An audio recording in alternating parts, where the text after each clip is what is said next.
Alors, je vous souhaite bienvenue à tous et pour cette réunion annuelle de la Direction nationale de l'entraînement. On va regarder tout de suite l'ordre du jour pour vous dire que la DNE c'est disons, une direction assez jeune qui était fondée en 2012 à peine, 13, et qui est chapeautée avec la Direction nationale de développement et qui s'occupe de plusieurs choses. Donc, il s'appelle Direction nationale d'entraînement et de métier de pédagogie de jeu d'échecs.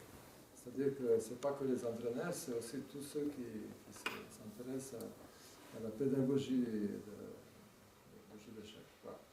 Tout simplement. Alors, on va passer donc à la première slide pour voir quel est l'ordre de jour aujourd'hui et qu'est-ce qu'on va traiter. Donc, d'abord, on va passer en revue le rapport d'activité de la saison 2016.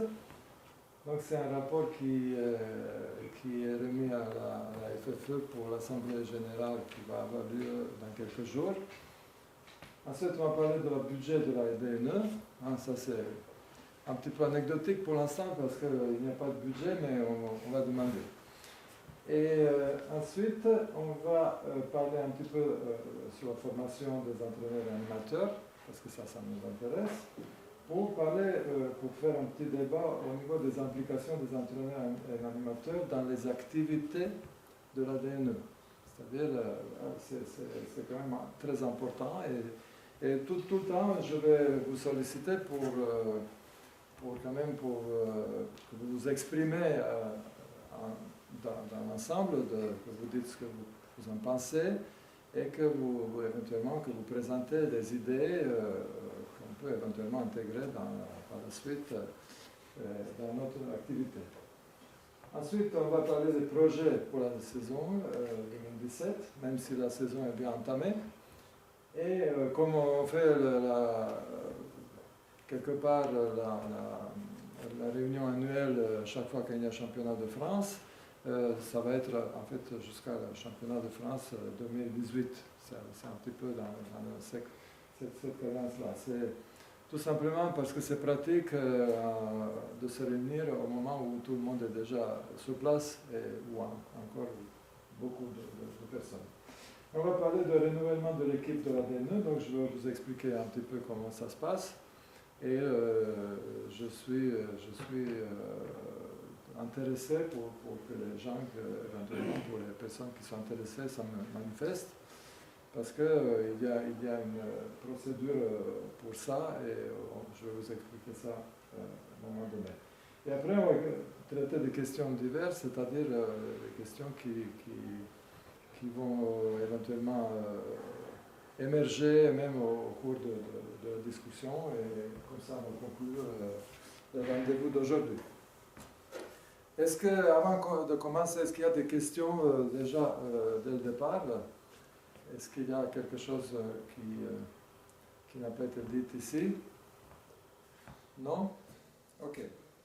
Alors, on va passer à rapport d'activité. Donc, rapport d'activité, je vais vous montrer maintenant le document. Donc, le document qui va être présenté à l'AG. C'est un document qui est là. Voilà. Donc, pour l'Assemblée... Ah, il n'est pas là.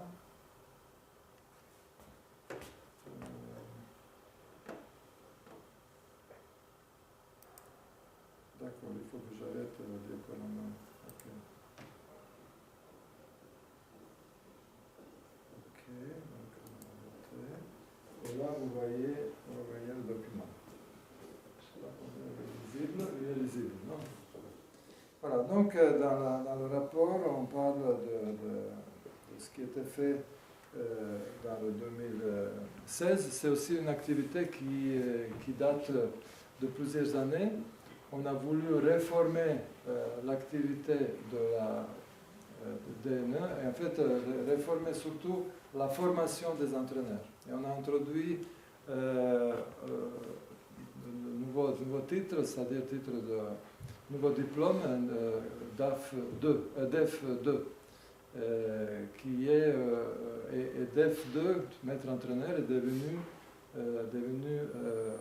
DEF3.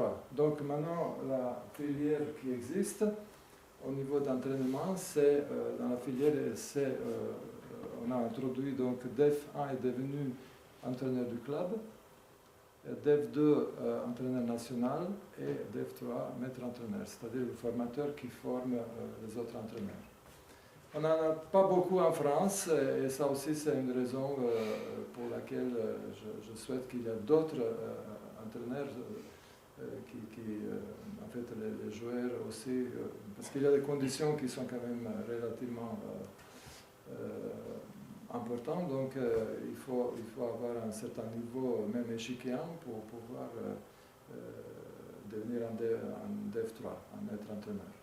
Donc probablement vous savez déjà quelque chose, sinon je peux vous expliquer les détails. Alors, on a voulu réformer ça et on a fait cette formation des entraîneurs. Et, donc, on sait que le métier d'entraîneur est de plus en plus exigeant et c'est pour ça qu'on a voulu introduire pendant des années, depuis des années, on essaie d'introduire des matières pour développer de nouvelles compétences. Et comme ça, on a enrichi au fur et à mesure l'enseignement de cette formation d'entraîneur. La formation d'entraîneur, au départ, quand c'était créé, était plutôt c'était toujours un petit peu la méthodologie, parce que c'est la méthodologie qui compte, mais il y avait aussi autre chose dedans, et petit à petit, on a introduit aussi un peu d'autres matière et on a parlé donc de plus en plus, même on a sollicité souvent venu d'un médecin pour parler de choses qui nous intéressent, par exemple de la nourriture, c'est-à-dire l'alimentation, de sommeil, de dopage, qui était devenu aussi un sujet à l'époque. Et on a cherché à développer, par exemple, de comprendre quel est le rythme idéal pour un joueur d'échecs qui est en compétition, etc., etc. Donc il y avait des choses qu'on a essayé d'élargir et de comprendre, et on a sollicité des spécialistes de temps en temps pour savoir plus. Également, aujourd'hui, ce qui compte aussi on parle de la formation complémentaire, et aujourd'hui, il y a beaucoup de possibilités au niveau de ça, c'est surtout qui concerne la formation professionnelle, c'est-à-dire que les entraîneurs devraient continuer à se former et quelque part qu'il y ait une prise en charge par des organismes qui sont dédiés à ça, on les appelle les fonds de collecte. Et ces fonds de collecte, tout le monde qui travaille sait qu'il y a une participation de 1% qui va dans les fonds de collecte, qui est pour la formation professionnelle. C'est-à-dire chacun de vous a le droit de dépenser par l'État, c'est-à-dire cet argent qui est investi là-bas, d'utiliser ponctuellement pour la formation professionnelle. Et ça, c'est une bonne nouvelle parce que ça nous permet quand même une ouverture et une possibilité d'apprendre plus, d'acquérir de nouvelles compétences et nouvelles connaissances. Et ça, c'est précieux aujourd'hui plus que jamais. Ensuite, on a fait, dans le 2016, on a fait 5 stages de formation DEF1 avec la participation de 36 candidats un peu partout. Donc ça, c'était des stages qui ont eu lieu. Au niveau de réunion d'entraîneurs, on avait fait donc une réunion à Gonfreville pendant le championnat de France, avec une faible participation, un petit peu comme ici, parce que c'est très difficile voilà, les entraîneurs sont assez peu impliqués dedans. Et c'est ça aussi qui nous intéresse parce qu'on veut savoir pourquoi. Et c'est le débat qu'on va mener un petit peu tout à l'heure. Je voudrais entendre ce que vous en pensez. Et il y avait aussi par la dernière plusieurs conférences qui ont été organisées un peu partout. Et il y avait aussi de l'apparition à la télé, à la radio, etc. Et tout ça, c'était traité un petit peu. Il y a des choses qui ont été dites sur les. Comment ça s'appelle, sur notre site qui existe, qui est dédié à l'entraînement. J'espère que vous l'avez trouvé. Sinon, je vais vous montrer ça. Donc, le site, il est là. Donc, quand vous allez sur la FFE, sur le site de la FFE, vous allez sur le secteur de jeu, ici, et vous avez l'entraînement. Donc, il faut aller sur ce site-là, qui va être maintenant un petit peu travaillé un peu plus. Et là, c'est écrit Direction nationale de l'entraînement. Et là, il y a par exemple les membres, qu'on va en parler un petit peu tout à l'heure. Actuellement, c'est les membres qui sont restés d'ici. Il y avait 7 ans qui ne sont plus là. Par exemple, Xavier Parmentier, qui est décédé. Lui, il était un des fondateurs de l'ADN à l'époque. Oui, donc on va parler de tout ça. Donc ça c'est le site, il faut visiter, il y a pas mal de choses, mais surtout ce site était conçu pour être un lieu de rencontre des entraîneurs et tous ceux qui font pas seulement l'entraînement, mais aussi l'animation. Un lieu où on va se trouver et on va pouvoir échanger nos expériences et apprendre quelque chose de plus. Ça, c'est l'idée. Et s'il n'y a pas d'échange, c'est toujours, on perd quelque chose. Donc il faut savoir que c'est important. Voilà, alors je vais revenir maintenant sur le rapport qui est là. Et on avait des projets aussi par le passé, c'est-à-dire les projets qui sont... déjà, on voulait aller dans les écoles et on a organisé pas mal d'actions dans les écoles pour faire des conférences, pour parler avec les enseignants et les inciter de se former pour le jeu d'échecs. Parce qu'on veut créer ce réseau au niveau de jeu d'échecs. On veut qu'il y ait vraiment beaucoup d'enseignants dans les écoles. Et on est intéressé et on veut que les échecs soient présents en temps scolaire, donc idéalement. Après, on a aussi voulu faire un projet, on n'a pas oublié ça, un projet de recherche pour améliorer la pratique de l'entraînement.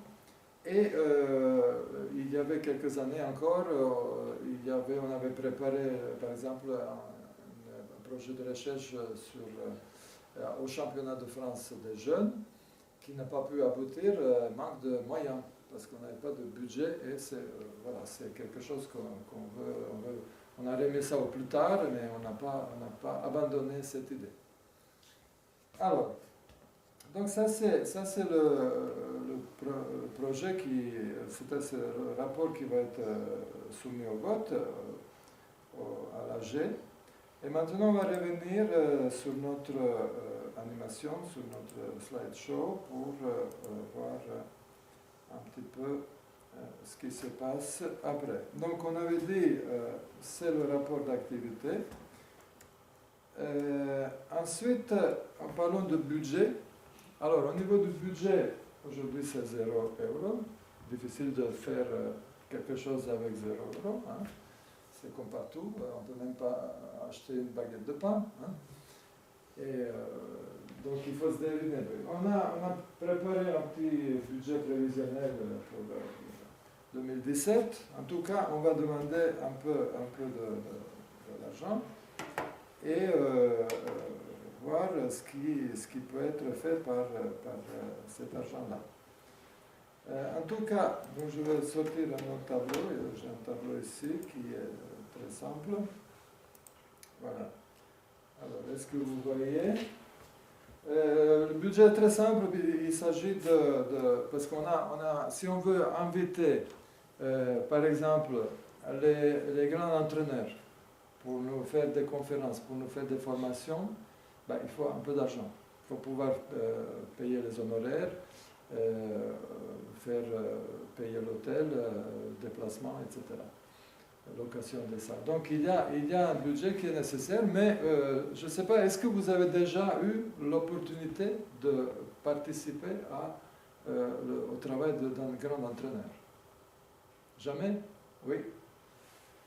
Tu peux nous dire un peu plus? C'était un stage qui était organisé par la fédération. Oui.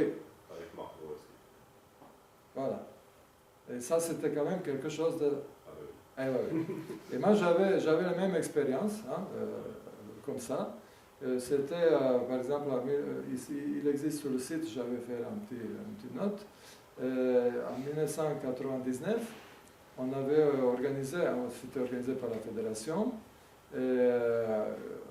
préparation de l'équipe de France. Et on a fait ça à Naujac, au camping, au mois de septembre.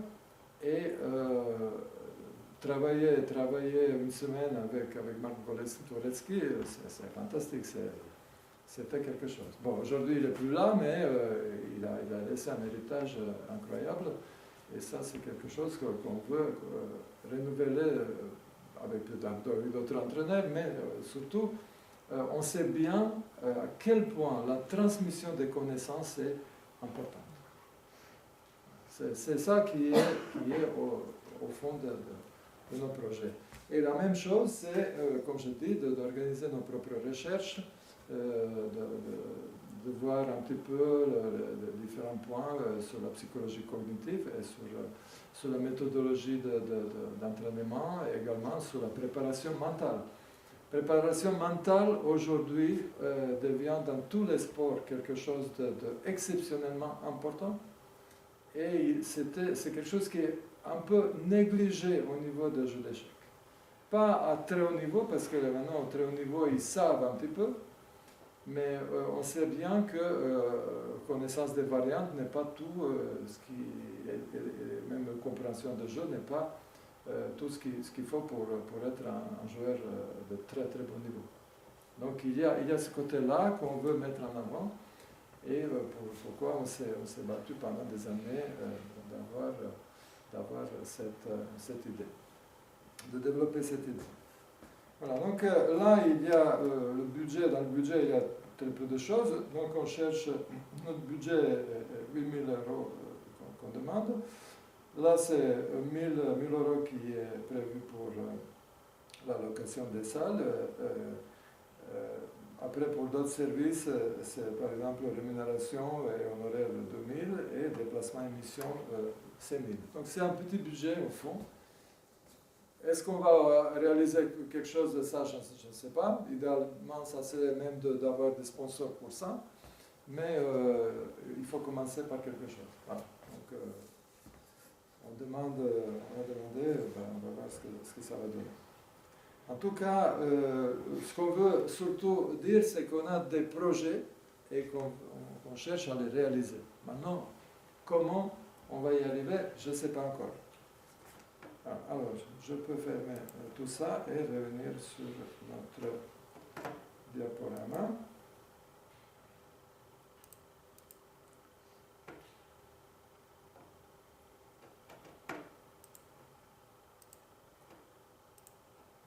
Voilà, donc on y est. Et après budget, on va aborder ici question de formation des entraîneurs et animateurs. Alors, souvent on dit que ces formations sont trop courtes et que les entraîneurs qu'on forme ne sont pas vraiment ou pas toujours performants. On est conscient. C'est-à-dire, dans les formations qu'on organise, depuis des années, depuis que les formations ont été créées, c'est-à-dire les premières formations ont été créées en 1994, qu'il y a longtemps, bien avant que la FIDE organise les formations d'entraîneurs à une époque, donc au moins 10 ans d'avant. Et on a une expérience qui est quand même considérable, qui est que ça vaut quelque chose. Alors, ce qui est le problème, et on peut dire comme ça, c'est qu'il faut chercher un équilibre entre les coûts de la formation et ce qu'on va donner aux entraîneurs. Donc c'était pour trouver quelque part un compromis entre ces deux exigences. Et là, d'un côté, on a une filière d'entraîneurs avec aujourd'hui 3 diplômes, et de l'autre côté, filière d'animateurs avec 4 diplômes. Donc dans les 4 diplômes d'animateurs, on a d'abord plus bas une formation d'initiateur qui était destinée au fond aux enseignants dans les écoles. Parce que eux, au moins, ils possèdent déjà un bagage pédagogique, c'est-à-dire ils ont une habileté pédagogique, ils savent comment faire.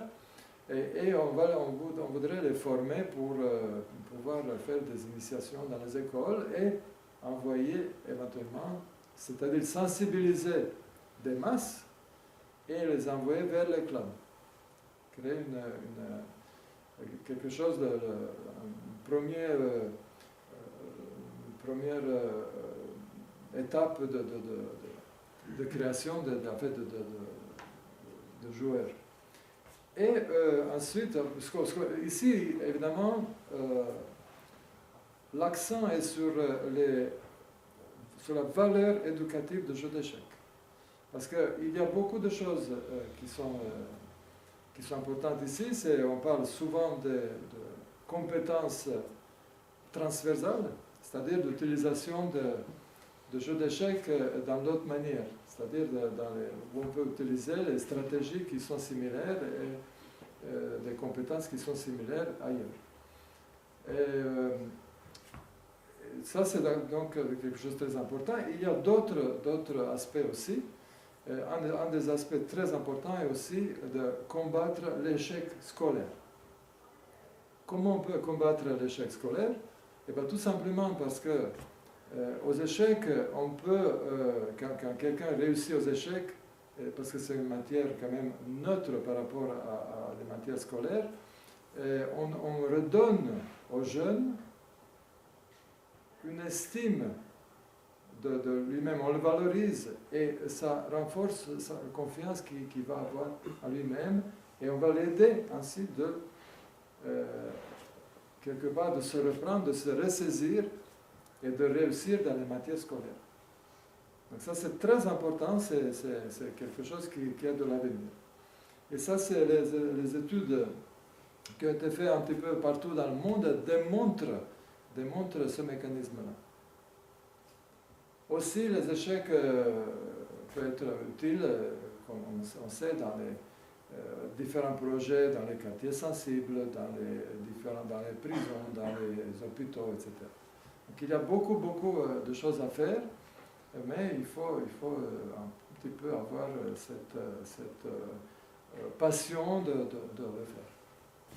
Alors, donc il y a cette filière d'animateur et filière d'entraîneur avec 3 diplômes qu'on avait... Oui, parce que je commençais à dire, donc diplôme d'animateur, première c'est initiateur, qu'on appelle DIF, et après il y a 3 diplômes DAF, DAF 1, DAF 2, DAF 3. DAF 1 c'est l'animateur, DAF 2 éducateur et DAF 3 professeur. Et c'est le vrai, disons, formateur pour les autres, c'est DAF 3, professeur, mais on a donné aussi la possibilité actuellement à DAF 2 de former les initiateurs, et même DAF 1, malgré qu'on n'est pas d'accord sur ce point-là. Encore entre nous, on peut dire comme ça. Alors, et sur filière d'entraîneur, on a 3 diplômes, on avait déjà dit, DEF 1, c'est l'entraîneur du club, DEF 2, entraîneur national, et DEF 3, maître entraîneur.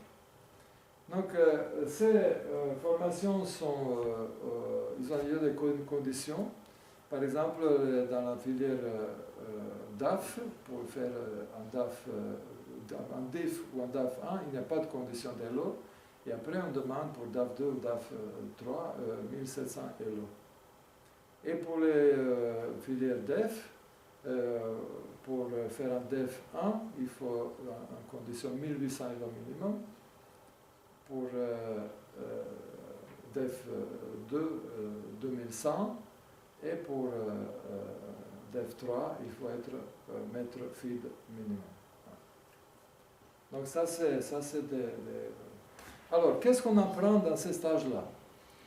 Surtout, on apprend de donner un cours et de le rédiger et de faire... on veut dire aux gens aussi que c'est très important de suivre un programme. Parce que ce qui se passe dans la pratique pour les gens qui ont déjà un niveau échiquéen et qui donnent des cours, c'est qu'ils donnent un cours comme ça, sans avoir vraiment une conception sur ce qu'ils vont faire à long terme. Et ça, c'est quelque part, ça provoque des manquants dans la connaissance. Il y a beaucoup de jeunes qui sont formés, qui sont forts dans certains domaines et très faibles dans d'autres. Donc c'est un problème en soi, parce que la formation des jeunes n'est pas équitable, n'est pas équilibrée. Il y a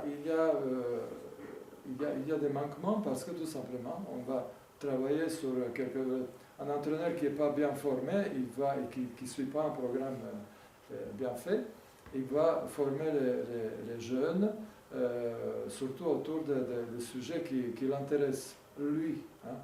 Donc, et pas sur les sujets qui sont censés être, c'est-à-dire élargis à un bon niveau. Et sur les domaines, pour couvrir toute la diapason de domaines, hein, ce qu'on a besoin de compétences au niveau des échecs. Alors,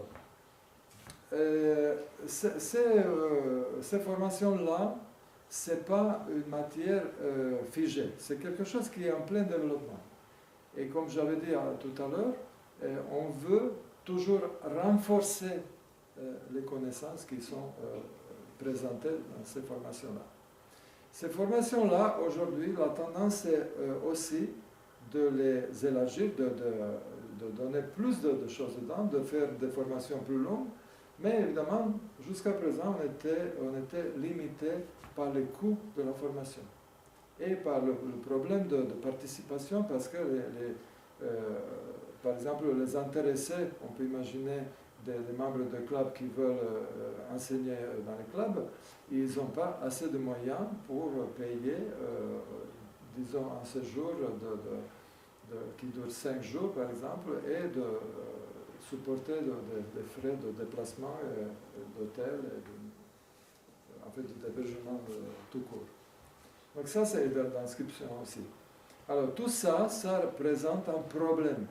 Et la solution qu'on a aujourd'hui, c'est d'introduire dans le jeu la formation professionnelle. Donc de passer par la formation professionnelle et de permettre aux gens d'être pris en charge par la formation professionnelle. Parce que chacun, il peut rentrer dans une case, soit via le pôle d'emploi, soit par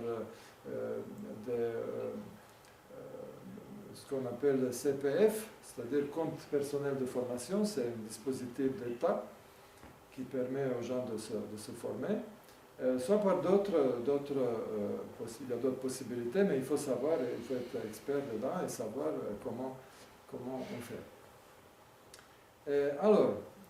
Donc ces formations-là ont une tendance de se développer, et si on ajoute aussi des formations complémentaires, ça peut être quelque chose d'intéressant et qui est censé améliorer la pratique d'entraînement et d'animation. Donc ça, c'est important.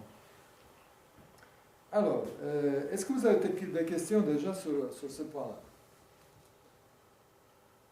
Est-ce que quelqu'un a participé dans les formations récemment et est-ce qu'il y a des choses à ajouter par rapport à ça? Sinon, on peut aussi discuter, on va discuter ça plus tard sur certains points, mais est-ce que quelqu'un a quelque chose à ajouter maintenant? Pas de remarques. Ok, alors. Donc, on va passer à l'implication des entraîneurs animateurs dans les activités de la DN2. Bon, ce qui est la situation aujourd'hui, c'est comme vous voyez, on est très peu nombreux dans la salle et c'est aussi un petit peu le reflet de la situation. On a besoin de développer une activité. Il ne s'agit pas seulement de l'activité de la DNA en tant que DNA, parce que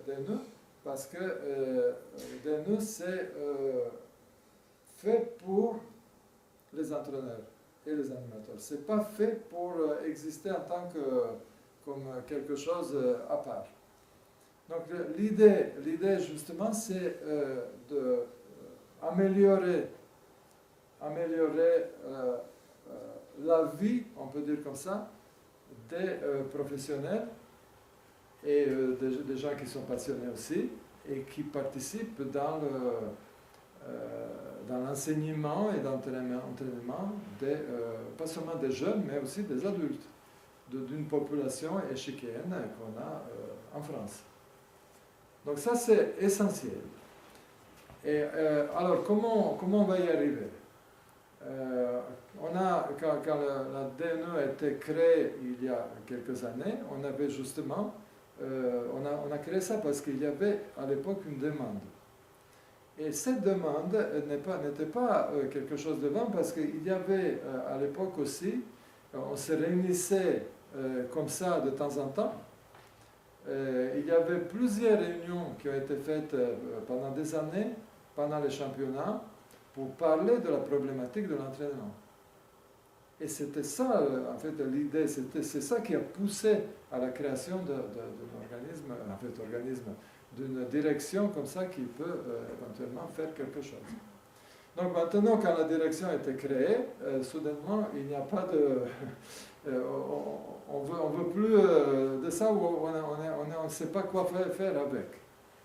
Donc il faut, quelque part, on cherche des démarches et des choses qui vont développer cette activité et la pratique de l'entraînement, on peut dire comme ça. Mais de ça, il faut aussi de retour de tous ces gens-là qui existent, qui travaillent un peu partout en France et parce que dans les réunions, on a bien entendu des choses. À l'époque, il y avait pas mal de gens qui nous disaient mais on a besoin de se réunir, on a besoin de savoir plus, on a besoin de se former, etc. etc. Donc il y avait effectivement des personnes qui en parlaient. Il y avait entre-temps aussi le développement, même on peut dire explosion de la pratique de jeux d'échecs par Internet. On sait aussi que ça a affecté aussi des clubs et le travail dans les clubs. Parce qu'il y a quand même pas mal de gens qui jouent aux échecs et qui ne sont pas dans les clubs ou qui fréquentent les clubs que pour jouer des compétitions. Donc tout ça existe. Mais de l'autre côté, l'entraîneur, quand il se trouve devant son élève, eh ben, il a besoin quand même de savoir ce qu'il va faire. Donc si on avait eu de la chance d'être formé ou d'avoir... par quelqu'un ou d'avoir de bonnes ressources pour apprendre ou on a travaillé à côté de quelqu'un, bah, c'est plus facile. Mais il y a beaucoup de gens aussi qui improvisent énormément et qui font des choses autant que possible. Ils font des choses à leur manière et parfois ils utilisent des livres, parfois ils utilisent tout simplement des exercices, parfois ils utilisent parfois, il y a des improvisations, mais vraiment des improvisations qu'ils se disent qu'est-ce que je vais faire aujourd'hui? Voilà. Et donc, ils doivent se casser la tête pour savoir ce qu'il va faire ce jour-là. Et donc un jour, il va piocher un peu à gauche, l'autre jour un peu à droite, et il va quelque part mener ses enseignements pendant des périodes. Mais après aussi, on a des gens qui sont consciencieux et qui veulent progresser et ils nous parlent beaucoup, par exemple, dans les stages d'entraîneur. Ça, je peux vous affirmer parce que je suis assez présent dedans. Donc, je sais qu'il y a des gens qui veulent apprendre et qui veulent progresser. Après, c'est difficile aussi de connecter tout le monde, puisqu'on est un petit peu, voilà, on se trouve une fois par an comme ça dans les réunions, et après on est un petit peu perdu dans la nature. Sauf qu'il existe ce site sur le FFE, sur le site de FFE, et que là par contre, bon, il faut mettre beaucoup de travail, pour connecter toutes ces personnes-là. Alors, donc pourquoi participer dedans? C'est pour améliorer la pratique.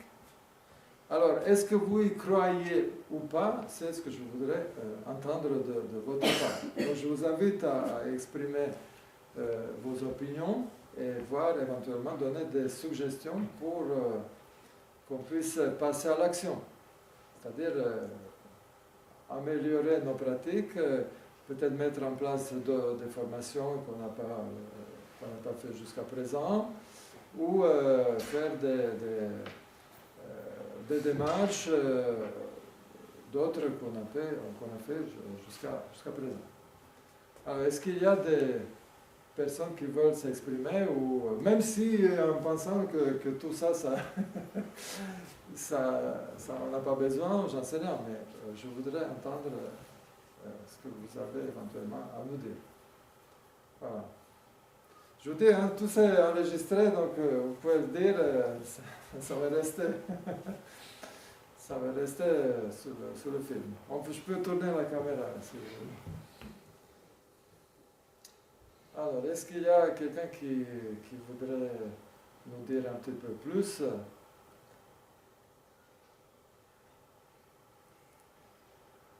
Voilà, je vois un monsieur là-bas, vous êtes venu de loin. Vous pouvez nous dire peut-être un petit peu plus sur la situation chez vous et qu'est-ce que vous souhaitez avoir, par exemple, par rapport à l'endroit où vous venez? Moi, c'est particulier. On vient de Polynésie française, on vient de Tahiti. Donc là-bas, il n'y a qu'un seul club, vraiment. Pas vraiment de compétition. Donc moi, l'idée de venir à ces conférences, c'est de voir justement ce qui se passe ici en métropole. Oui. Et de tirer un peu l'expérience que vous avez, parce que c'est enrichissant. Mais vous êtes d'accord que ça serait bien si vous avez quelqu'un sur place pour pouvoir former les jeunes sur place? Oui, c'est sûr. Il n'y a pas beaucoup d'échanges. Là, on commence un petit peu on va essayer des échanges avec la Calédonie. Oui. Les Calédonies sont pas loin. Parce que vous êtes plus près de la Calédonie que de la France, oui. Ouais. Bien sûr. Après, nous, on est loin de tout. Bon, là, le fait d'être ici, c'est de voir justement un peu la connaissance. On va en prendre un petit peu et puis pouvoir ramener ça chez soi. Voilà, d'implanter quelque chose là-bas sur place pour pouvoir... je pense que la DNE peut faire peut-être quelque chose pour vous. Voilà. Il faut en parler, mais ça, c'est certainement très important. Est-ce qu'on ne pourrait pas, par exemple, bon, on ne va pas se mentir, vous l'avez dit tout à l'heure, l'argent c'est le nerf de la guerre. Oui. Est-ce que c'est une idée ou pas d'imposer à un certain nombre de clubs, comme on a fait pour les arbitres, en fonction du pourcentage de jeunes, d'imposer un entraîneur? Ça c'est une idée, mais je pense que déjà les entraîneurs existent dans beaucoup de clubs. Formés. Qui sont formés avec diplôme, entraîneur ou animateur. Il y a pas mal, oui. Il n'y a pas dans tous les clubs. Voilà, déjà. Et c'est vrai que ça dépend de taille d'un club. Oui, justement, en fonction du pourcentage de jeunes inscrits, donc imposer un entraîneur qui te permettrait à ce matière d'apporter de l'argent à la DNE, en cas, mais aussi mettre le club dans une meilleure ligne. En tout cas, ce qu'on pense pour l'instant faire, c'est travailler avec les ligues, parce que maintenant il y a un système les ligues ont été transformées et on voudrait surtout aller vers les ligues, vers les régions, et pour créer des directions régionales d'entraînement et pour créer un réseau qui peut nous permettre de savoir un peu plus ce qui se passe au niveau des régions et de développer à travers ces directions régionales, de développer la pratique de l'entraînement, c'est-à-dire d'influencer, de proposer les formations et d'inciter les gens de se former, justement. Donc ça, c'est une idée qu'on a pas mal pensé maintenant. Ouais. Maintenant, dans les clubs, parfois c'est très difficile parce que mais il y a des clubs où on a très peu d'informations et la communication même est un peu difficile. Parce que il faut dire, tout ça c'est des bénévoles. Hein. Mais les clubs qui ont un peu plus de personnes, là, souvent il y a quelqu'un qui est formé ou qui est l'entraîneur. Souvent. Mais ce n'est pas toujours le cas. Ça c'est vrai. Donc on va noter cette idée. Alors, est-ce qu'il y a d'autres propositions? Oui. Ça peut être une proposition, mais au niveau des formations, justement, par exemple, quand on regarde les arbitres, oui. Ils forment en tant qu'arbitre, et puis après, tous les, je sais plus, on va me taper, je ne me rappelle jamais, Oui. C'est tous les 2 ans, il y a encore 44 ans, oui. Et ça c'est une bonne idée. Ouais. Ça, on a pensé aussi dernièrement, et c'est pour ça qu'on a proposé déjà les formations complémentaires. Oui, la différence c'est que les formations au niveau d'arbitrage coûtent beaucoup moins cher. Et donc les gens peuvent payer, c'est des formations très courtes. Et par contre, là, pour la formation d'entraîneur ou animateur, on a besoin d'engager beaucoup plus de moyens. C'est pour ça que c'est plus difficile, mais ça aussi on a... Comment? Former un entraîneur pour la première fois, c'est compliqué. Oui. On va dire ça comme ça. Mais après, une fois qu'on a déjà un entraîneur devant nous, c'est peut-être plus facile de lui remontrer de nouvelles choses. Oui. Voilà.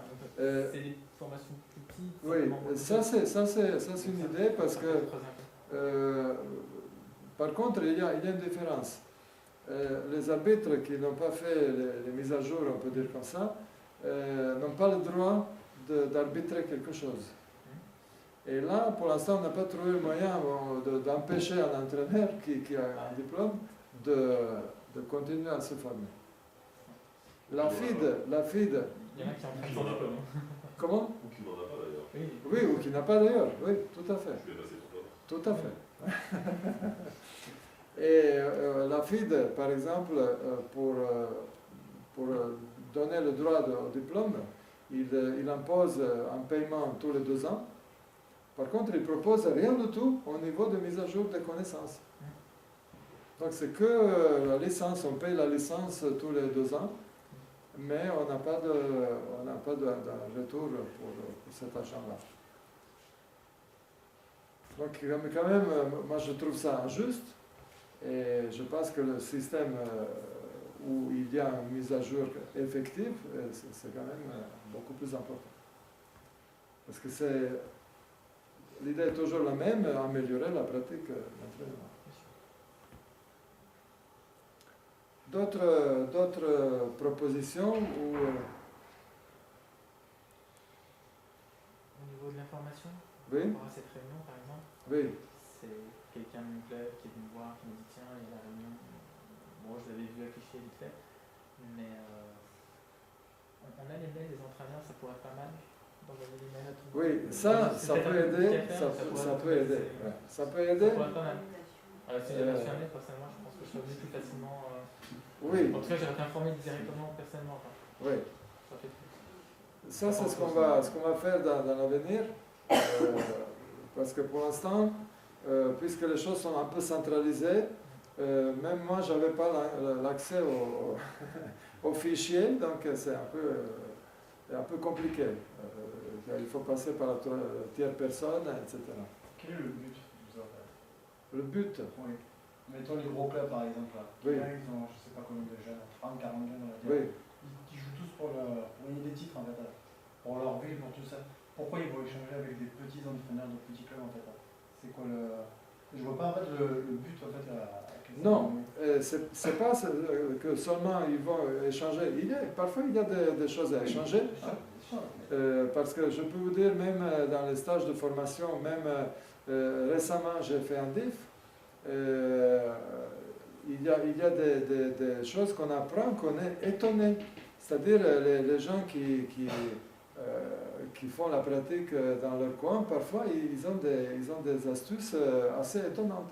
Et pourquoi on regarde. Pourquoi il est donné dans ces astuces?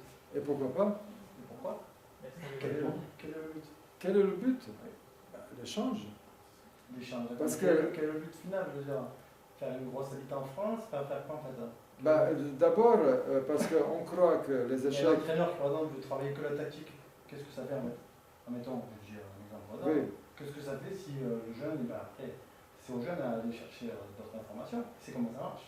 Ah non, justement, pourquoi? L'entraîneur est là pour l'aider. Ils ont assez d'école pour suivre tout un protologue en fait.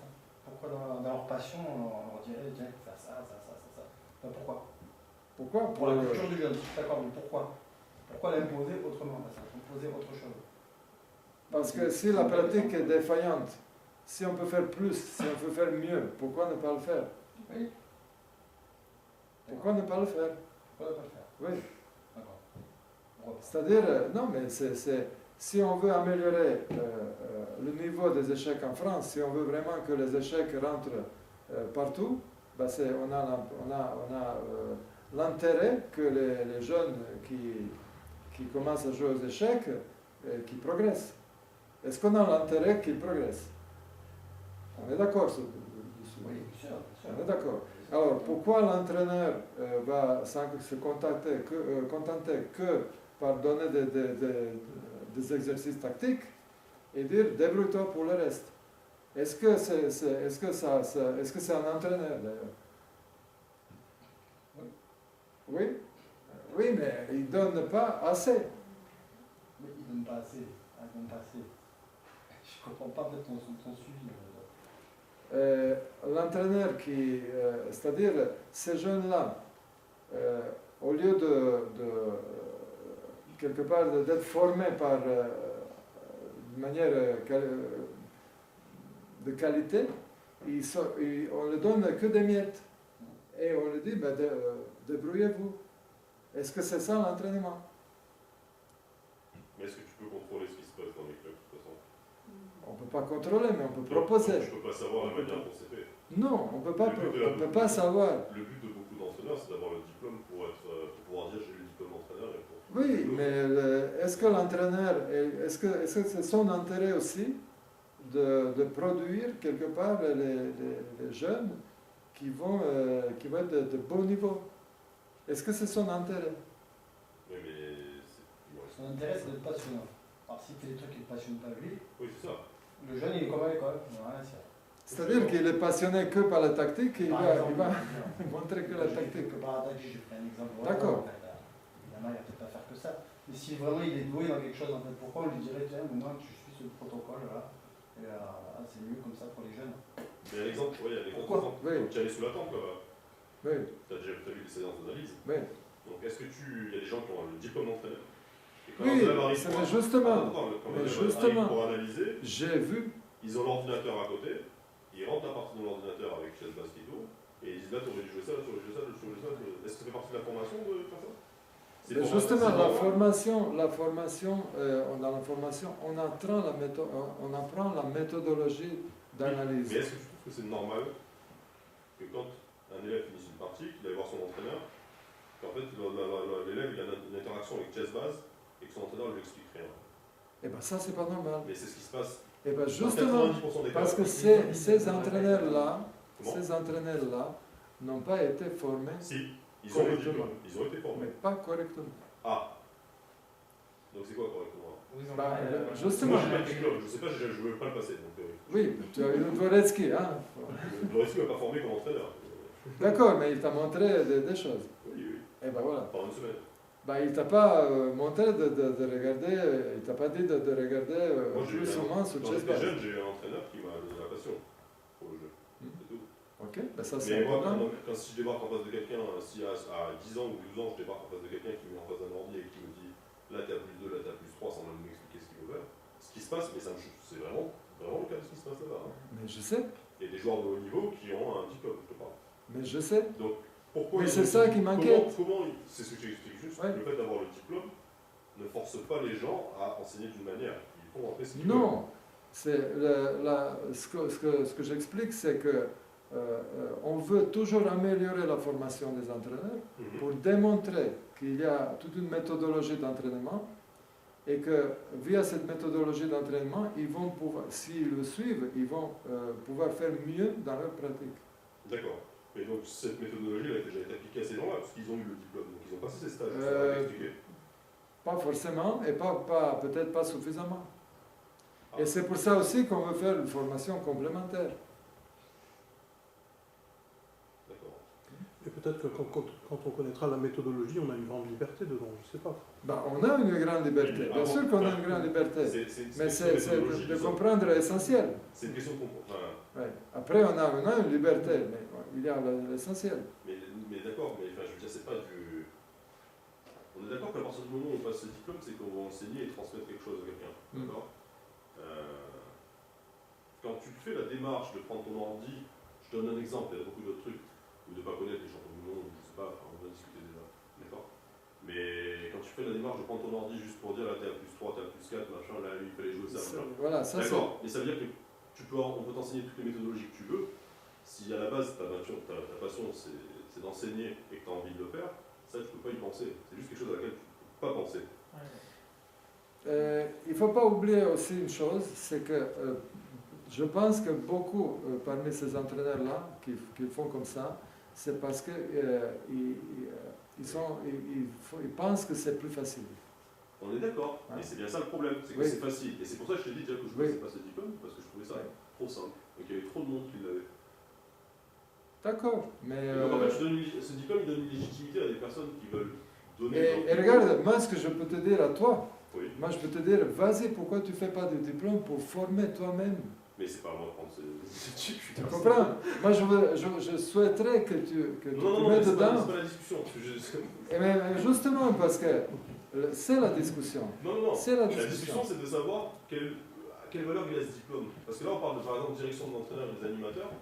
Moi, je suis allé il n'y a pas si longtemps que ça, parce que j'ai été demandé, on m'a demandé d'aller vérifier voir la liste des entraîneurs. Oui. C'est un truc de malade mental, la liste des entraîneurs. C'est-à-dire en nombre, je parle. Ouais. C'est fou le nombre d'entraîneurs qu'on a en France. Et c'est fou à quel point ça se voit pas. Parce que quand tu vois le niveau de championnat de France des jeunes, je suis désolé, mais ça se voit pas qu'on a des entraîneurs, quoi. Donc du coup, il y a beaucoup plus d'entraîneurs qu'il y a 20 ans, par exemple. Je pense que Sébastien et même Manu, ils peuvent le confirmer. Je connais pas tout le monde, désolé. Mais il y a 20 ans, on n'avait certainement pas autant d'entraîneurs. Et pourtant, la qualité était bien plus impressionnante. Alors que maintenant, il y a des entraîneurs à chaque point. Bon, il y avait moins de monde aussi au championnat. Hein. Comment? Il y avait moins de jeunes au championnat. C'est-à-dire il y moins de avait joueurs qui jouent aux un échecs. filtrage qui était peu. Oui, mais le niveau de jeu était quand même là. Il était là, oui. Je sais parce que j'ai participé, je sais. Voilà. Et comment ça se fait que maintenant, avec la qualité d'information, la qualité de formation, soi-disant, d'information, le nombre d'entraîneurs, parce qu'ils ont tous le diplôme, donc je sais pas, quand tu as le diplôme, c'est que normalement, tu es capable de faire quelque chose. Parce qu'ils ne travaillent pas correctement. Mais oui, mais comment tu peux contrôler ça?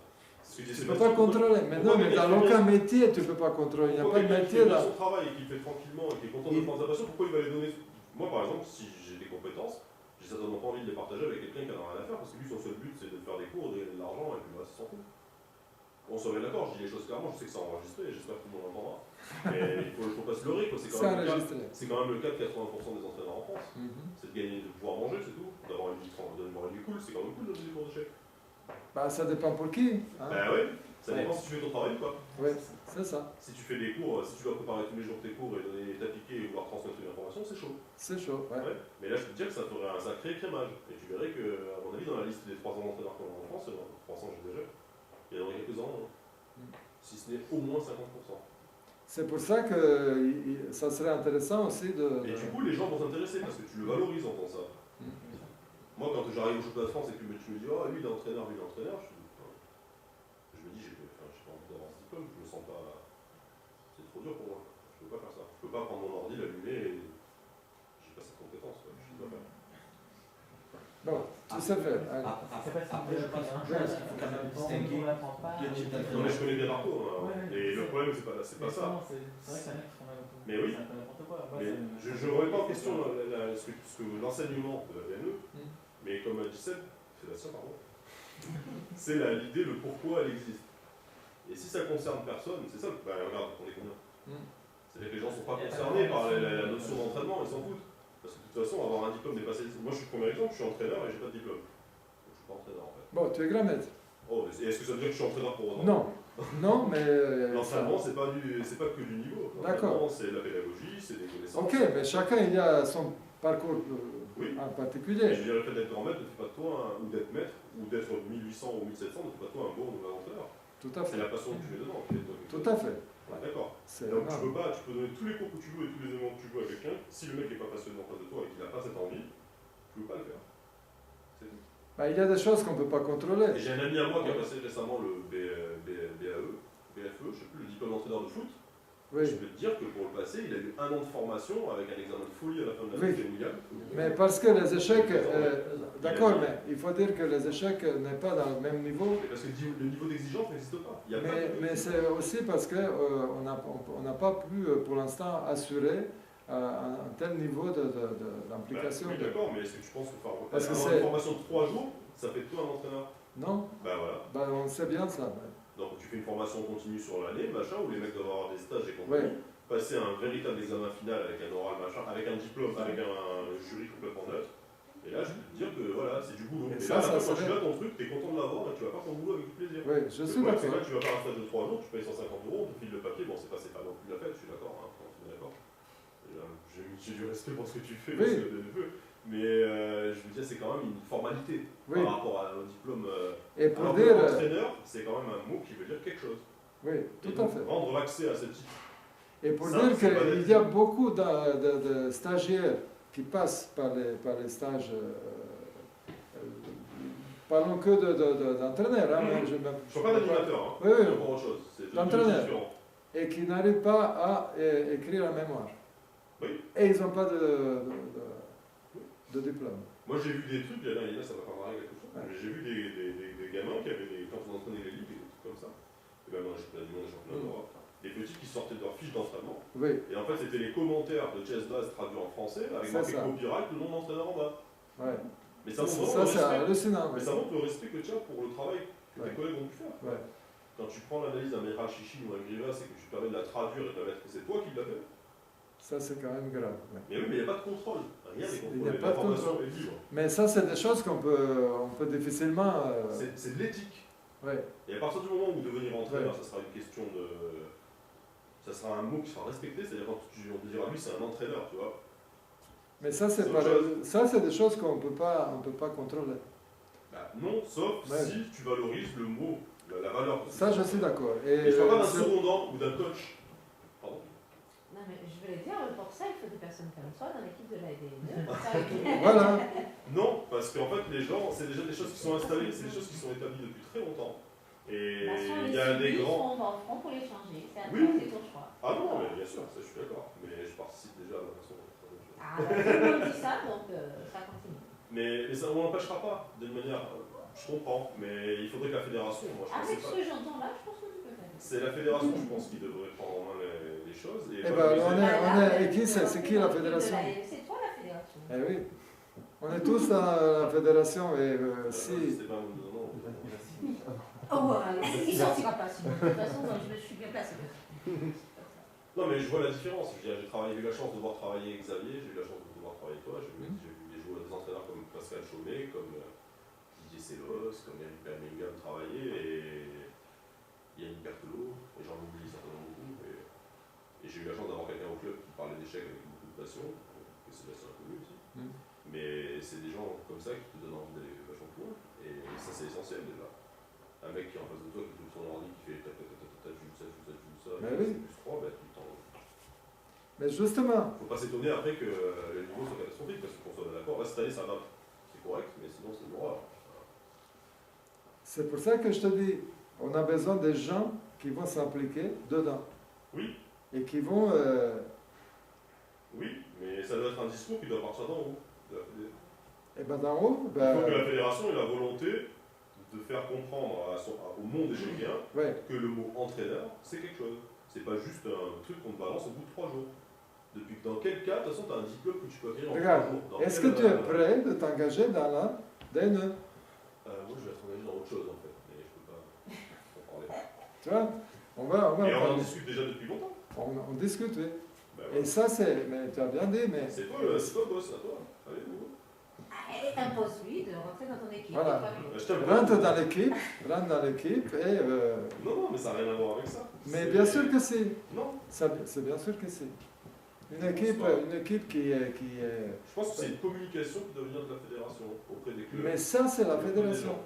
C'est par exemple de dire demain la fédération dit non mais arrêtez, on va réformer la formation, on va réformer l'entraînement, on va réformer l'animation et compagnie. Mais Nominer des gens qui vont créer des trucs, qui vont communiquer aux entraîneurs, ils vont donner du matériel. qu'est-ce qui que la nous FIL- empêche C'est que la de... FIL par exemple, la Oui. FIL elle communique tous les mois, toutes les semaines, tous les ans à Yearbook avec des cours de grimaces, des ralchichines, et on aime ou on n'aime pas, c'est une chose.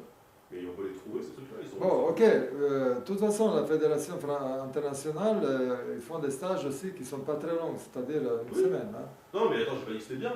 Mais Ouais. moi, j'ai dans mon ordinateur et avec moi des cours de grimaces et tout comme ça. Évidemment que c'est intéressant. Et ça donne des idées. C'est ah, bah, tiens, ça, c'est du matériel. C'est du matériel pour C'est du travailler. matériel. C'est pas juste prendre pièce base, entrer une position, faire rentrer, imprimer et dire tiens, on va bosser. C'est ça. Non. C'est avoir des idées, lire des C'est livres ça. et compagnie. Et ça, c'est ce que la fédération devrait pouvoir fournir, la DNE devrait pouvoir fournir à ses entraîneurs. C'est-à-dire que tu formes des mecs et ensuite tu leur donnes du matos pour pouvoir les aider. Machin, Tout à fait. Et c'est pour ça aussi qu'on a besoin du budget. Oui. On est d'accord. Bien sûr. On est d'accord que c'est important aussi, Ouais. le budget.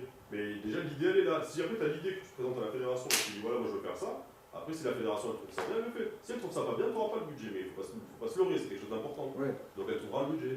Mm. Et encore, il faut aussi présenter des projets. Mm. Donc, c'est ça qu'il faut faire. C'est pas faire rentrer des gens à la VN, c'est trouver des projets Attirer. pardon. Pour attirer. Ouais, pour attirer et pour dire, Oui. maintenant, les gars, on va vous valoriser parce que tu as des très bons entraîneurs ici. Mais ces mecs-là, ils ont le même titre que des entraîneurs lambda. Je veux dire, on a tous le même métier, qu'on se met d'accord, qu'on entraîne à 1200 ou qu'on entraîne à 2300. D'accord, c'est la même passion, on a Tout tous à envie fait. de le faire. Mais après, c'est pas le même travail dans le contenu, bien sûr. Mais c'est tout autant difficile. Ah ben, On est d'accord. bien sûr. Mais on a tous le droit d'avoir du matériel qui est fourni par la fédération. bien sûr. Tout à fait. Donc, Mais c'est pour par ça contre, aussi- Si tu te balades et que tu vois un mec à côté qui a le même titre que toi, qui est payé comme toi, machin, c'est une question d'argent aussi, pour se mettre d'accord. Qui fait le même truc que toi et qui se permet de manquer de respect. Parce que moi, quand je me balade et que je vois un mec faire ça, je trouve qu'il manque de respect à la personne qui est en face de lui. Je me dis, mais j'ai pas envie d'être entraîneur. de toute façon. D'accord, mais je pense C'est mon avis, hein. qu'il faut faire la différence quand même.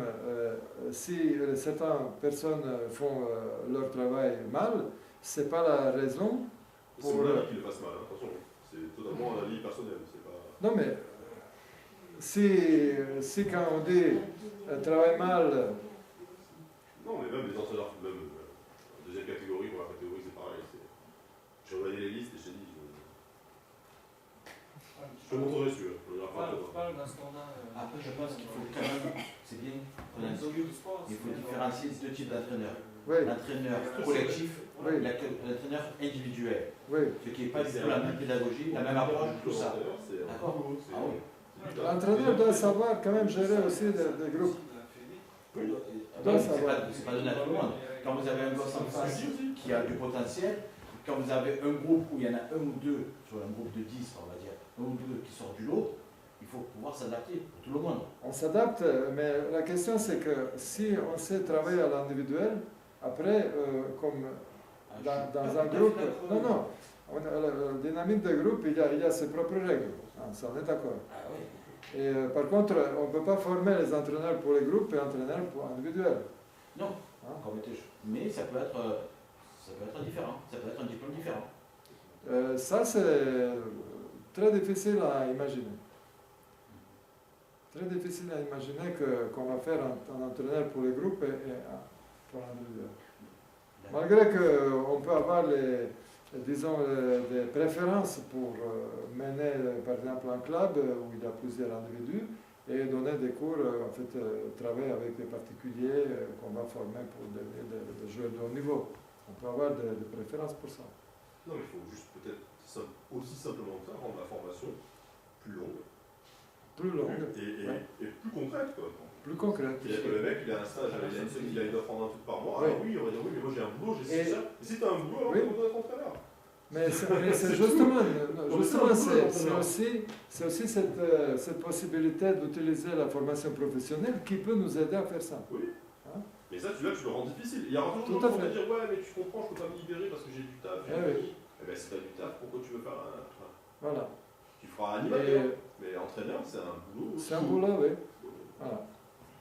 Bah, C'est même juste pour que je parle dire, moi, par exemple, quand on a créé des diplômes, au 3e diplôme, qu'est-ce qui se passe dans la réalité? Par exemple, moi, j'ai demandé minimum Elo 2200 et ils m'ont baissé à 2100. Par exemple, des trucs tout simples. Je suis même pas sûr que ce soit une question d'élo. Non, c'est pas question d'élo, mais si tu fais des niveaux, si tu fais des diplômes qui sont... moi, je pensais qu'il faut créer quand même un niveau plus élevé, demander plus. Et ben voilà. Non, Mais mais il y a peux des... à tout le monde le truc. Et puis après, Voilà. la difficulté du stage fait que ça va naturellement aligner. C'est Voilà. comme si tu étais en 6e et que tu voulais passer le bac. Bah, tu n'as pas les compétences pour faire. Tu fais pas, tu essaies d'arriver à progresser. C'est tout. Il faut que tu sois adapté à ce que tu veux faire. Ça va écrémer naturellement les gens qui se présentent pour avoir des diplômes et qui veulent juste avoir ça pour peut-être avoir. Tu dois définitivement t'engager.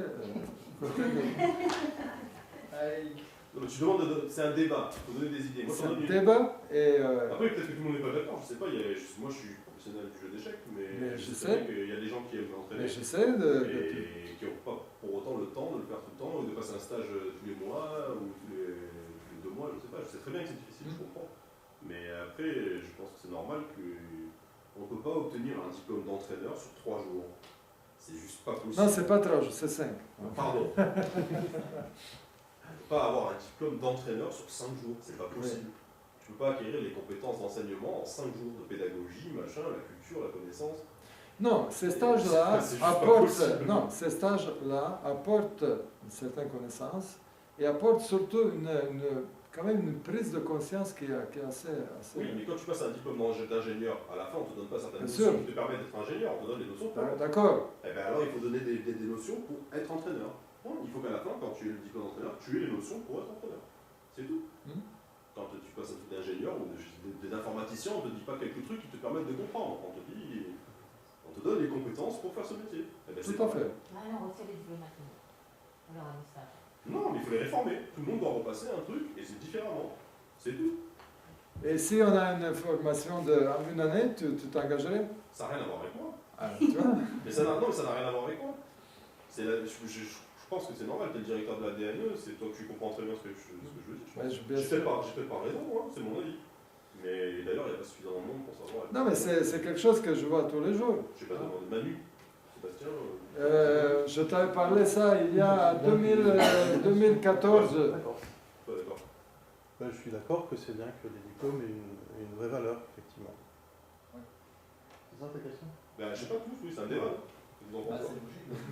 Oui, et je t'avais parlé de cela, ce que tu m'as dit. Tu te rappelles, à Montbéliard, on a discuté de ça, en 2014. Ouais, très bien. En tout cas, je suis d'accord que la formation devrait être beaucoup plus importante. Tu veux faire un test marrant? Tu vas dans la tente et tu vas prendre un entraîneur au pif et tu lui demandes de citer les champions du monde dans l'ordre. Entraîneur, je veux dire. Vas-y. Ouais. Ils vont pas savoir. Si, ils vont savoir. Ou pas. On fait un test ensemble. On va y aller tester. Vas-y, tu vas voir, essaye. Ok. Bon, tout à l'heure, on va y aller. Après, si tu veux faire plus compliqué, tu demandes les dates. Alors là c'est compliqué. Et après, tu vas demander éventuellement de citer une partie de chaque champion du monde. Une. Alors là, Et puis là, on va voir. Si t'es entraîneur, t'es capable, hein, non? Parce que c'est quand même l'histoire de ton jeu. ouais. Vas-y. Et là, ça va être un peu On beaucoup va se plus marrer. compliqué. Et tu vas éliminer petit à petit les noms. Tu vois, chaque fois, tu barres. Et tu verras comment il t'en restera à la fin. Ça, c'est Mais c'est la base, hein. Mm. Parce qu'on est d'accord que pour être entraîneur, il faut que tu connaisses l'histoire de ton jeu. Ouais. C'est la moindre des choses. Et du respect pour les grands qui ont fait que tu joues aux échecs maintenant comme ça. Et connaître Lasker, c'est pas genre anormal, quoi. Il faut. Ouais. C'est quand même le mec qui a régné le plus souvent, le plus longtemps, quoi. Je sais Oui. pas. Si tu connais pas une partie de Lasker, qu'est-ce que tu fais comme entraîneur? T'enseignes quoi? Tu transmets quoi? Qu'est-ce que tu transmets? Ouais, c'est ça. Vas-y. Tu verras, tu comprendras pourquoi on n'est que 8 ou 10. Bah oui. Ok, très bien. Oui. Est-ce qu'on pourrait imaginer que, de la même façon que le secteur arbitral fait un bulletin régulier, la DNE fasse aussi un petit bulletin d'arbitre où tu peux notamment diffuser ta politique. Par exemple, Yannick parlait des analyses, et rappeler qu'effectivement, une analyse, c'est aussi un échange directement avec l'enfant, l'élève, on va dire, avec la personne avec qui tu analyses une partie, c'est une chance de savoir à quoi est-ce qu'il a pensé ça, c'est pas juste essayer de corriger sa partie pour voir où est-ce qu'il a fait une erreur, à quel moment il a lâché des trucs. Ouais. Donc, c'est aussi une façon de diffuser un peu la psychologie. Est-ce qu'on fait une prise de conscience que du coup tous les arbitres lisent le BAF, tous les entraîneurs liraient ce bulletin d'entraînement et du coup, si dessus, la DNE, ça doit venir de la tête, tu dis on rappelle que effectivement, faire comme ça c'est quand même beaucoup mieux, donc tu vois. Il y aura aussi une prise de conscience vis-à-vis des entraîneurs qui le font peut-être pas, qui vont dire oui c'est vrai, il faudrait peut-être que je fasse ça aussi. Ça peut être un moyen de diffusion intéressant. C'est ce qu'il faut faire un petit peu. Et vous allez voir tout à l'heure, on va parler un petit peu des choses à faire concrètement, mais pour dire, c'est un travail aussi. C'est un travail aussi. Oui. Et si les gens ne participent pas, c'est pas une seule personne qui va porter tout ce travail tout seul. Juste une petite chronique du DNE. Et oui, mais si quelqu'un, par exemple, un entraîneur qui analysait à fond une partie, n'envoie par exemple pas une partie comme ça de temps en temps, et où est-ce qu'on va chercher toutes ces contributions et collaborations? C'est pour ça. Il faut du monde, il faut un groupe qui travaille, il faut du monde qui est intéressé et qui veut collaborer. C'est ça. Parce que vous ne pouvez pas imaginer, déjà si on prend le monde de science, dans la science il y a énormément d'échanges, énormément. Et ça c'est un truc, c'est quelque chose de formidable. Aujourd'hui, les gens ils ne gardent pas tout pour eux, hein. Ils échangent. Et ils vont avoir quelque chose de retour. Oui. Imagine aussi prendre le problème dans l'autre sens. Si tu communiques à ceux qui payent les entraîneurs, c'est-à-dire les clubs, les comités ou les parents, par exemple dans le bulletin de tournoi, pour un petit mot sur les entraînements, est-ce que leurs entraîneurs, ça va, parler un petit peu du métier, etc. Et donner un peu les standards, ce que tu l'as dit, moi je veux ça, je veux ça, je veux ça. Après, ça permettrait eux de comparer par rapport à ce pourquoi eux ils payent. S'ils voient que leur entraîneur a des méthodes un peu trop bizarres par rapport à ce qui est recommandé, ils pourraient aussi essayer de changer d'entraîneur. Oui, mais les parents, ils ne savent pas. Ils savent pas. Oui, dans beaucoup de cas, ils ne savent pas ce qui est bien ou pas bien. Parce que les échecs, c'est quand même particulier. Et quand un parent il trouve un entraîneur, il y croit. Il y croit tout simplement. Il ne sait pas si c'est bon ou pas. L'entraîneur qui a un certain niveau, disons même qui a 2000 élos, disons, eh ben, il va pouvoir dire des choses aux parents. Les parents, ils sont totalement dépourvus. Ils ne savent pas si c'est bon ou pas. Parce que la DNE ne peut pas informer un peu ses parents sur la page entraînement de ces fédérales. Voilà, un petit en haut. Mais c'est très difficile de dire aux parents, voilà, si votre entraîneur... Le prototype même du bon entraîneur n'existe pas. Oui.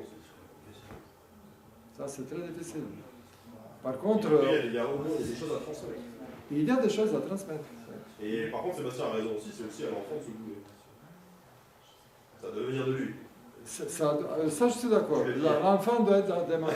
Non, ça, je suis d'accord. Et ça, c'est autre chose. C'est-à-dire l'entraîneur aussi doit être celui qui va chercher l'information et qui va chercher à améliorer sa pratique. Mais ça dépend de la personne dans le sens aussi où est-ce que c'est de la performance ou est-ce que c'est juste de l'entraînement pour le plaisir. Oui. Enfin, il y a des choses qui sont différentes, ça Mais dépend. bien sûr, mais ça, chaque enfant, il va On peut pas travailler de la même manière. bien sûr. Ça c'est... Si un entraîneur travaille qu'un thème avec un élève, par exemple, tu parlais de la pratique tout à l'heure, c'est pas forcément très satisfaisant comme tu dis, mais auquel cas, si lui n'a pas envie de le faire ou qu'il ne peut pas le faire, il faut quand même donner à l'enfant les clés pour dire il faudrait aussi travailler ça, donc voir quelqu'un d'autre, ou il apparaît quand même que ce qu'il voit avec lui n'est pas satisfaisant. Enfin, l'enfant s'en rendra forcément compte un jour ou l'autre quand son niveau va avancer, mais ils ont des trucs. Après, au moins être honnête vis-à-vis de lui-même, de dire si moi je fais que ça avec lui et que je sais très bien que Oui, mais il y a beaucoup de carences, le club l'informer qu'il faut côté qui bosse. L'entraîneur qui est conscient de ne pas pouvoir donner assez ou dans tous les domaines, eh ben, il va proposer. D'ailleurs, dans l'ex-Union soviétique, il y avait des systèmes. Par exemple, il y avait un entraîneur qui suivait un élève. Et après, pour toutes les spécialisations, ben, j'ai téléphoné. Il dit tu veux qu'on travaille Sveshnikov, ben, il appelle Sveshnikov et Sveshnikov vient et il travaille avec eux. Il vient 2-3 jours et après il va comprendre l'idée. Oui, mais en pratique, ça ne se passe pas tout à fait comme ça. On a des enfants et il ne va pas dire moi il me manque la moitié de ce que je pourrais apporter. Oui, bien sûr. Voir ailleurs pour l'autre moitié. Mais évidemment. Et ça, c'est pas ça le faire. Il ne va pas le faire. Je pense que déjà le mot entraîneur est peut-être mal choisi. Au niveau du vocabulaire entraîneur. Il y a trop entraîneur, c'est un mot qui est vachement. Ça veut dire quoi entraîneur? Un animateur, un initiateur et un entraîneur, c'est trois métiers qui sont radicalement différents. Très Et différent. après, tu as les entraîneurs de niveau, enfin, t'as quand même des différents. Bon, l'initiateur. Je peux entraîner un gamin de 14-15 ans, c'est pas un métier. Oui, oui, bien sûr. Je peux pas l'entraîner. Je peux lui donner des trucs, mais je peux pas l'entraîner. Je sais pas faire, c'est pas mon type. Par contre, je peux m'occuper d'autres. Donc, du coup, tu as aussi des grades, tu as aussi des degrés. Tout à fait. Est-ce que tu connais quelqu'un qui est capable d'entraîner un 1400 comme tu peux entraîner un 2002 ou un 2003? J'en connais pas beaucoup. Moi, j'en ai connu un. Ça peut que ça dépend. Mais c'est le seul que j'ai vu faire ça. Concrètement, faire devenir un mec ami et aussi prendre un gamin qui ne savait pas jouer, l'amener à 19 ans. Voilà, c'est le seul que j'ai connu. Donc, c'est rare. Donc, dans entraîneur, il y a aussi différents métiers. Donc, il faut peut-être définir correctement ce que c'est le mot entraîneur, que les gens, quand on leur dit voilà, je suis entraîneur, ça ne veut pas dire je peux entraîner Carcel comme je peux entraîner votre enfant. Quoi. Bon, disons, les entraîneurs qui entraînent à haut niveau, il y a aussi moins de besoins. C'est-à-dire, il y a moins de demandes. Oui. Non, je suis mais par rapport mais pour que les gens se soient clairs pour eux. Là, tu arrives dans un club, on te dit t'es entraîneur, les gens ils te regardent comme si c'était un phénomène. Quoi. Voilà. En fait, t'as formé 3 poussins, et... ils ont 970, 890 et 395 vélos, et voilà. Ils ont arrêté les échecs au bout de 2 jours. Oui, voilà. Bah, ça, c'est aussi un danger, c'est que c'est trop simple. Quand on tombe sur les gens qui ne sont pas compétents, les gens ils délaissent. Oui, c'est trop simple. Alors que si tu enlèves la moitié des... Enfin, j'enlève, je t'enlève. Si tu cherches à écrémer, tu auras peut-être le même nombre. Peut-être des gens différents qui vont se dire ah ouais, là ça devient intéressant, c'est valorisant, ça veut dire quelque chose. Et écrire entraîneur sur ton CV de la Fédération française des échecs, ça voudra dire quelque chose. Je pense que si Ramesh ou Miral Chichine ou feu Marc Bourreski en France rencontraient les entraîneurs, ils se tiraient les balles à la tête. Si Botvinnik était encore là, le pauvre. Le pauvre, oui. Il viendrait fou quoi. Bah oui, non mais c'est vrai. En tout cas, qu'est-ce qu'on peut conclure par rapport à ça? Qu'il faut valoriser le diplôme, on est d'accord? Qu'il faut rendre les formations beaucoup plus importantes et beaucoup plus difficiles. Et qu'on doit aussi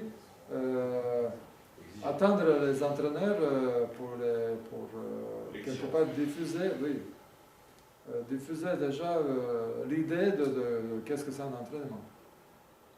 Pour donner une idée, à tout le monde. Redéfinissent le travail de l'entraîneur,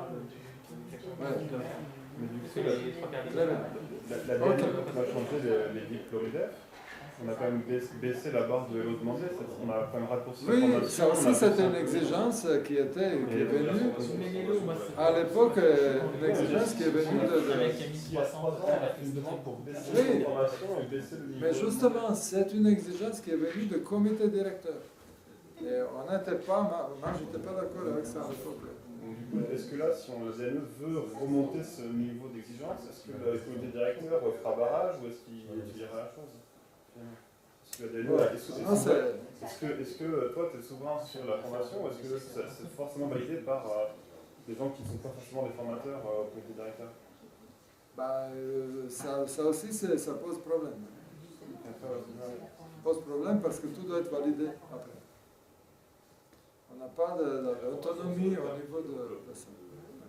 Ok, allez, on va passer au point suivant. Donc, il y a aussi une possibilité, quelque chose que je souhaitais faire par rapport à la participation des entraîneurs dans l'activité de DNE. Par exemple, on sait qu'il y a des jeunes qui sont suivis au championnat du monde et d'Europe. Et les entraîneurs qui les entraînent, on n'a jamais demandé à eux de faire un rapport de ce qu'ils ont fait. Jamais. Et ça, est-ce que c'est normal? Non. Déjà, ça les forcerait forcément à faire quelque chose de plus constant. Donc ça devrait être quelque chose de régulier, de quelqu'un qui entraîne au niveau national, au niveau des équipes de France, au niveau qui est dans les stages d'entraînement, etc., de faire un rapport. Nous, on fait les équipes de France adultes. Comment? Les équipes de France adultes, on est obligé de le faire. Maintenant. Mais avant, ça n'existait pas. En 2013, depuis 2013, on fait. Ouais. Ça, c'est déjà beaucoup mieux. Et là, pour les jeunes, ça n'existe pas. C'est à la fédération, non, c'est à la fédération. C'est le rapport de travail, enfin, c'est Ouais. public. Comment? Ça pourrait bien, Bon, de voir si vous allez Et par exemple, c'est un rapport, la DNE, employé à son employeur. oui, mais la DNE n'était jamais au courant de ça, c'est-à-dire elle n'a jamais eu des rapports. Et nous, on l'avait fait avec Sébastien, on avait dit quand on a été nominé avec l'équipe de Oui, mais la DNE n'a pas eu des infos.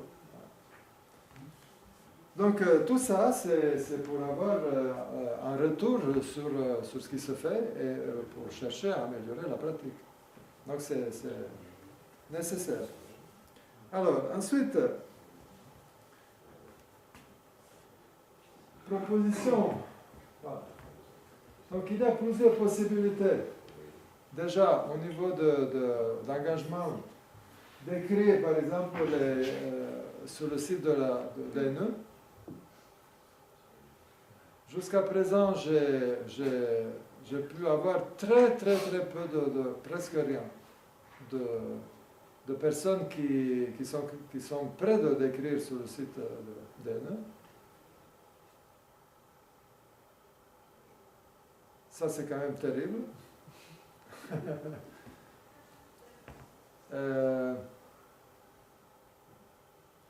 Je vais continuer à insister sur ça, mais c'est pour ça que je veux former une équipe qui est prête de s'engager et de faire des choses dedans. Parce que là, on peut faire des articles, des témoignages, des rapports, etc. On peut créer un forum d'entraîneurs, comme on avait dit, et on peut aussi créer un groupe Facebook, etc., pour échanger dedans. Mais il faut des gens qui sont aussi volontaires pour participer dans ce type de travail. Et jusqu'à présent, on n'a pas eu des personnes qui ont été en fait volontaires de le faire. Donc ça c'est un peu dommage. Et ensuite, il y a, on va tourner sur les projets pour la saison 2017. Parce que là, il y a des choses concrètes qui traînent dans la tête. Projet de recherche en matière d'entraînement et de compétition.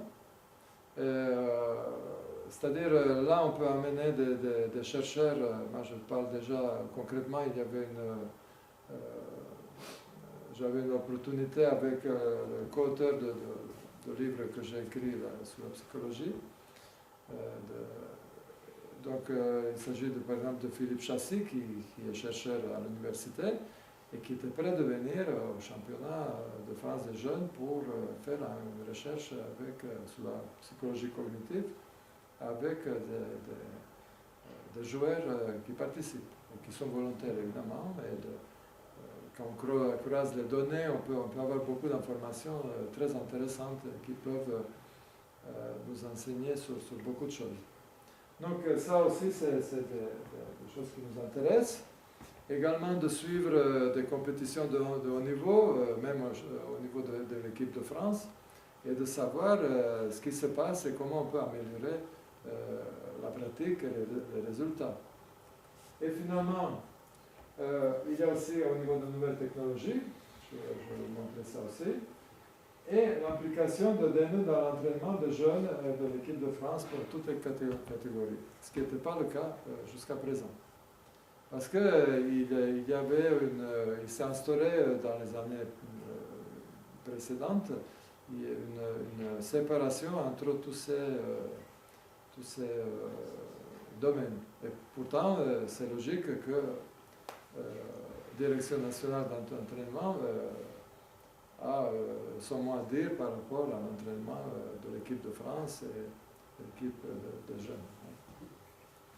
Voilà, donc il y a ça. Et pour concrétiser, il y a quelque chose ici aussi qui est important.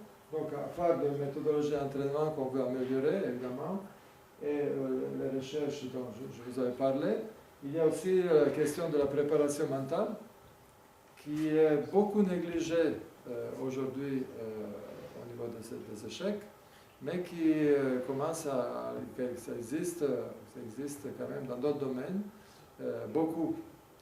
Et aux échecs, évidemment, on aime dire par exemple que notamment Emmanuel Lasker était un grand psychologue, c'est-à-dire dans son jeu, il utilisait des méthodes psychologiques. Et depuis, on n'a rien fait pour changer ça. Évidemment, dans l'entraînement de haut niveau, on y pense. Hein. Déjà, même Botvinnik, il utilisait beaucoup il faisait ces fichiers qui ont été bien préparés, et où il prenait en compte le profil psychologique des joueurs contre qui il jouait. Comment?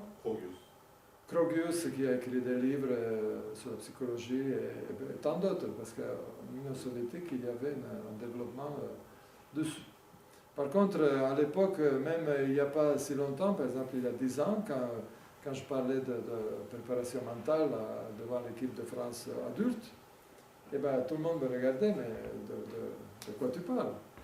C'est-à-dire, il n'y avait pas encore de cette conscience sur... C'était l'époque où la préparation des variantes et des systèmes avec chess-base était au top de la mode. Et disons, aujourd'hui, on commence à comprendre qu'il y a autre chose que le jeu même. Il y a cette notion, il y a cette dimension mentale qui est très présente. C'est pour ça qu'il y a un Carlsen qui a la tête, et pourtant, lui, les préparations, c'est tout autre type, et son jeu, c'est quand même autre chose que qu'on va ailleurs. Ensuite, on sait qu'au niveau de nouvelles technologies, il y a des choses qui sont très connues, comme Skype, ou l'échiquier interactif qu'on utilise souvent via PlayChess ou d'autres plateformes. Mais il y a quelque chose qui est beaucoup moins connu, par exemple le webinaire, que cette technologie est quand même aujourd'hui au point. Et il y a des... C'est quoi le webinaire? Webinaire, c'est qu'on peut rassembler, par exemple, 1 millier de personnes sur un événement, via Internet. Et ça, c'est des technologies qui n'existaient pas il y a encore quelques années.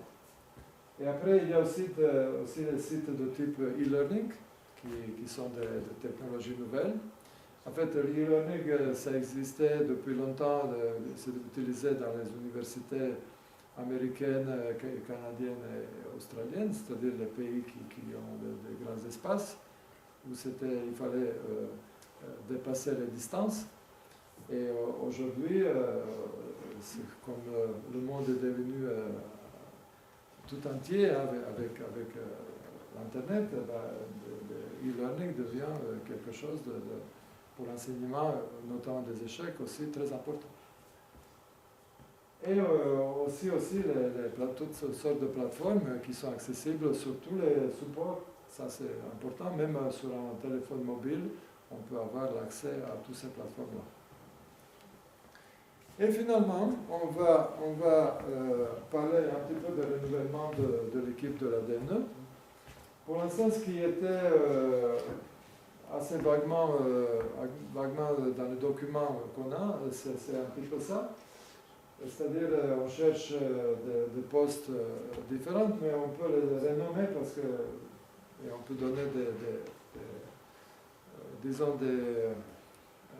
des idées un petit peu différentes et on peut toujours changer les demandes et même le nombre de personnes qui sont présentes parce que par notre document constitutif, on a 9 membres de l'équipe de DNE, dont il y a un directeur national qui est nommé par le président de la fédération et DTN qui est directement dedans, c'est-à-dire de la part de la fédération.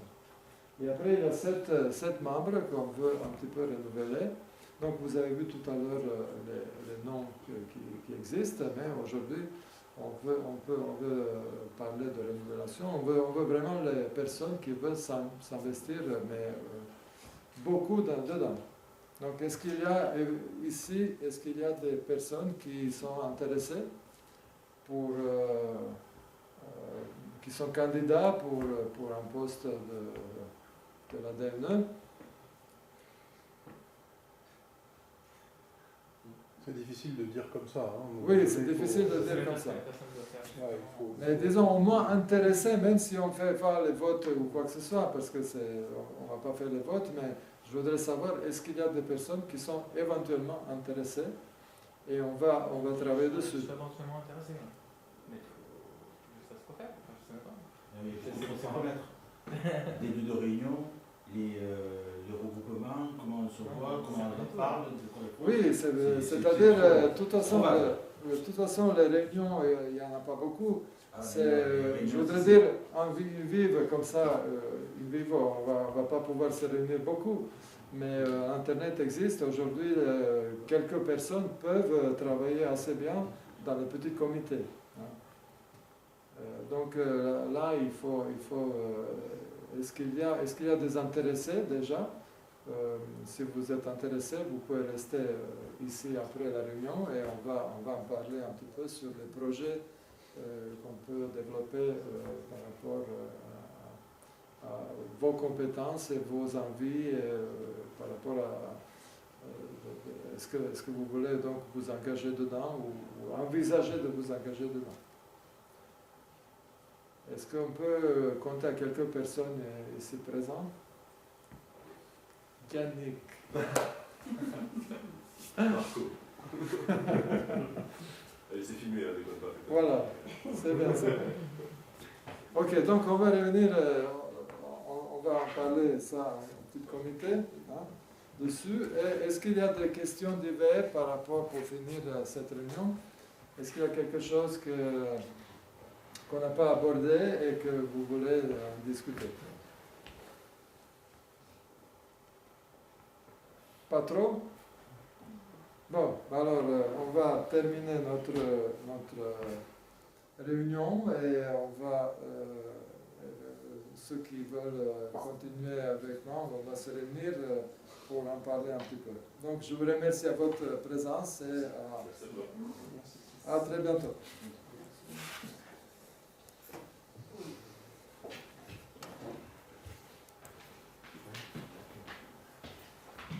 Bon. J'ai fumé, je me répète.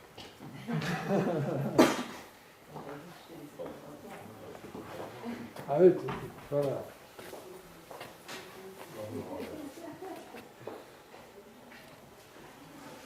Cécile?